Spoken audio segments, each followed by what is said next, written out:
তো সকালে রোজকার মতো আজকেও ডিউটিতে চলে এসেছি।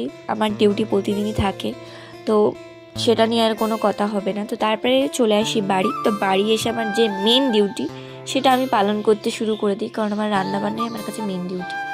তো আজকে রান্নাটা আমার খুব তাড়াতাড়ি হয়ে গেছিলো, বেশি কিছু করিনি বলেই তাড়াতাড়ি হয়ে গেছিলো। ভাতটা চাপিয়ে দিয়ে কাজগুলো করে নিয়েছিলাম, আর তারপরে আমি ভাবছিলাম যে আজকে কী রান্না করা যায়।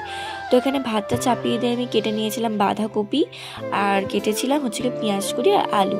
তো আজকে পেঁয়াজ কলি আলু ভাজা করব, আর বাঁধাকপি ভাজা করব পেঁয়াজ দিয়ে। ভীষণ ভালো লাগে খেতে। ভেবেছিলাম প্রথমে যে বড়া করব, তো সেটা আর করা হয়নি। তো তারপরে চলে আসে রান্না করতে করতে মালপত্র চলে আসে। তো ভাবলাম যে হচ্ছে কি এগুলো আর কি মানে ঠিকঠাক করে গুছিয়ে বুঝে শুনে নিয়ে তো তারপরে আমি চলে এসেছিলাম স্নান টান করে পড়াতে যাওয়ার জন্য। আর এখানেই আগের দিনকে হচ্ছিল শীতলা মায়ের পুজো।